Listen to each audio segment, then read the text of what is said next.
Today on the show, we're going to be talking about the epic origins of Doctor Doom.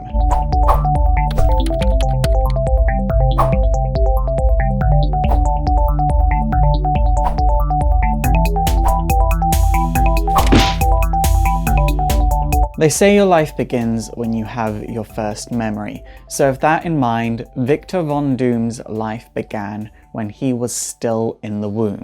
Yes, he remembers being in his mother's womb.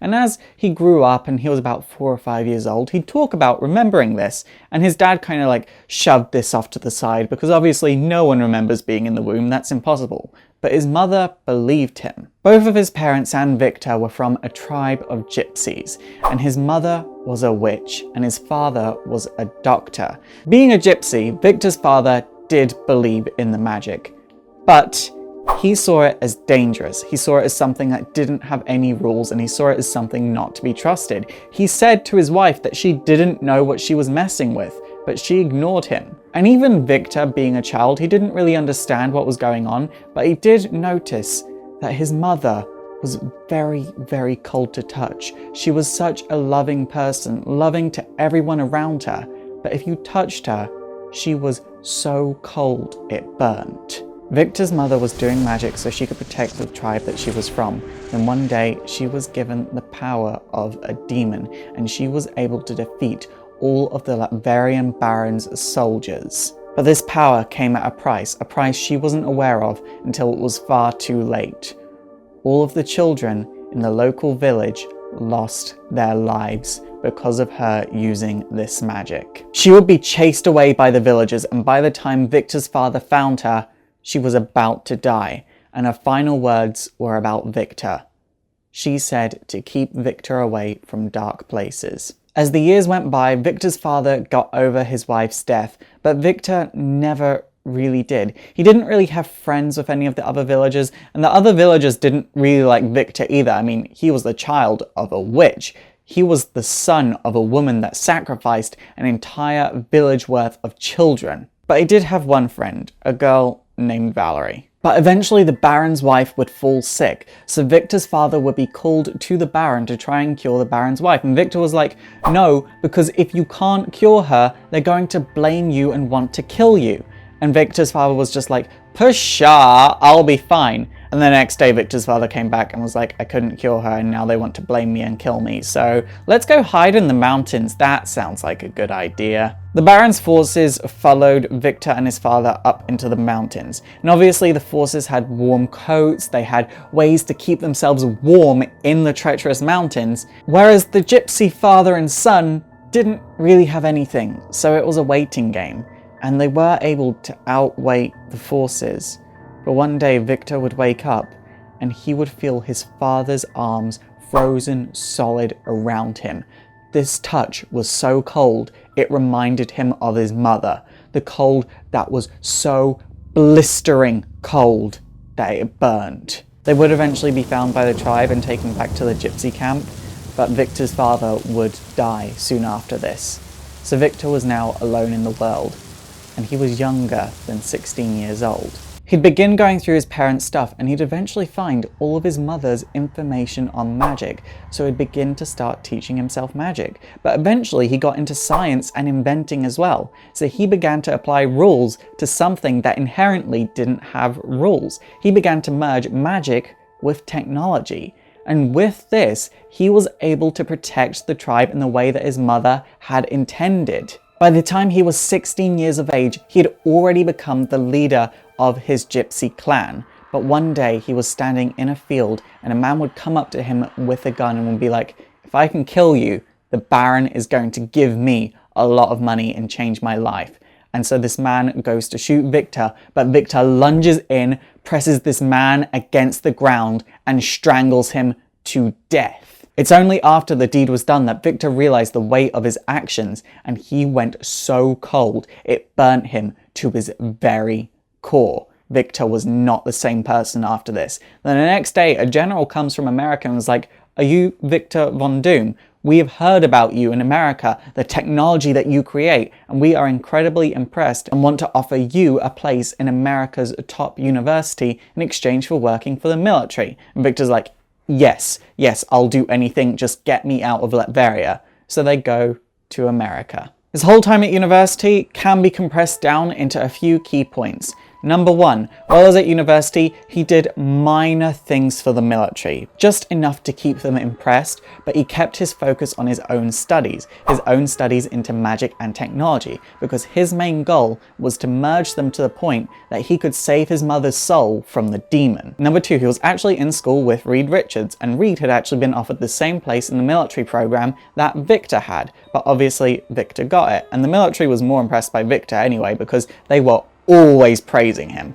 And number three, only once in his 3 years at this university did he allow himself to live like a normal young adult. He had a beer, he eventually found himself alone with a girl, this girl would go in to kiss him, this would freak Victor out, and he would almost strangle this girl to death, and he would stop himself before he actually killed her. And the girl would never be seen again. One day, Victor was in his private lab and he would decide that he is now going to use this technology that he's created to send his soul to hell so he could save his mother.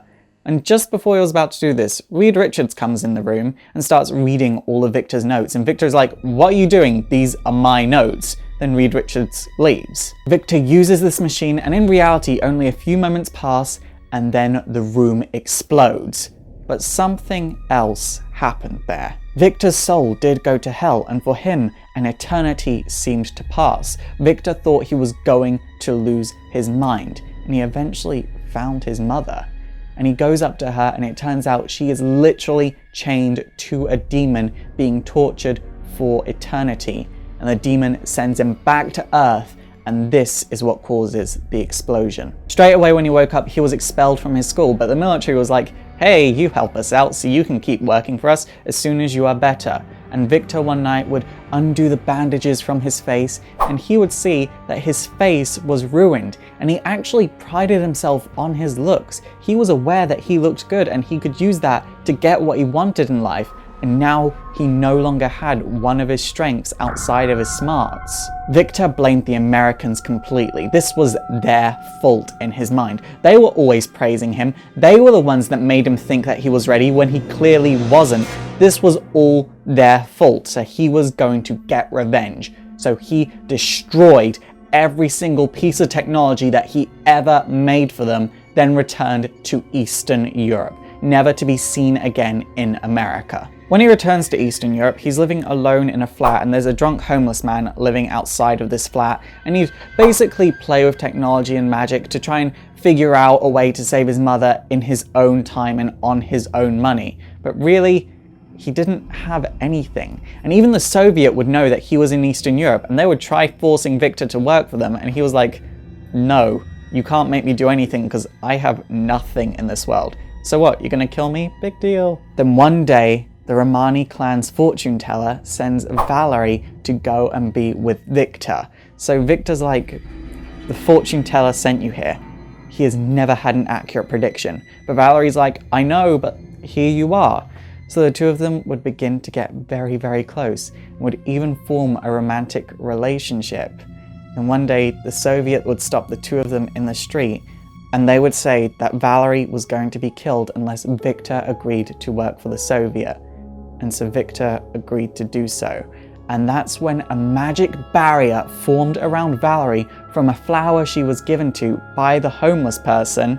And then magic and gunfire filled the streets, and the only two people left standing were Valerie and Victor.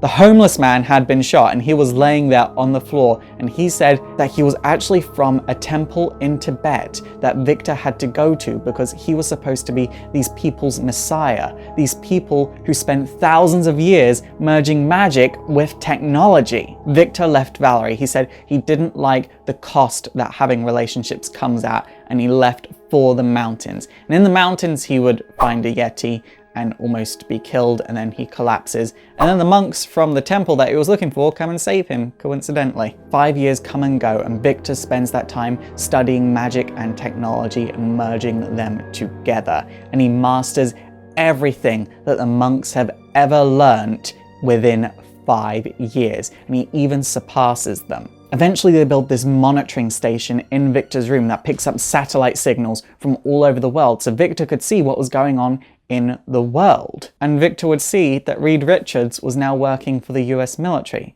So Victor convinces himself that it was Reed that sabotaged his machine all those years ago in university. It's Reed's fault that the explosion happened, and it's Reed's fault that he is here today. So he wants to get revenge on America because of Reed's actions. Victor builds himself a suit of armor and he becomes Dr. Doom. And he decides before he goes for America, he's going to make a statement first. So he decides that he's going to take over Latveria. He sends out a message to all over Latveria that he is going to take over from the new king, who coincidentally is the Baron that killed Victor's father. Everyone hears the message and Victor builds his own army. And when it comes to the point that Victor's army has to face the king's army just splits out the way and lets Victor straight through to the king. The king's army had already been converted to Victor's side. Before this even happens though, Victor does give the king a chance to live, and the king refuses it because he thinks he's going to escape, which obviously doesn't happen because the moment Victor finds the king in the chapel, he strangles him to death, embracing that cold once again, that cold that is so freezing it burns. The king would lay there on the ground dead, and above him stood the new monarch, Victor Von Doom. Before we end today's episode, I just want to say a huge thank you to all of my patrons on Patreon. We're a little bit under halfway to the first goal, so if you can support the show, please do go and check out my Patreon. It would mean a lot to me. But seriously, thank you to everyone that has supported the show so far. It does mean a lot and it makes the show possible. You are seriously what makes this show work. It's super effective!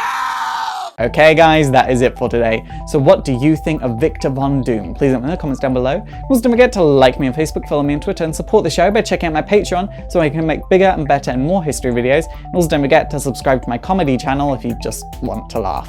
My name is Faust, this has been Exploring Comics, and it is super effective.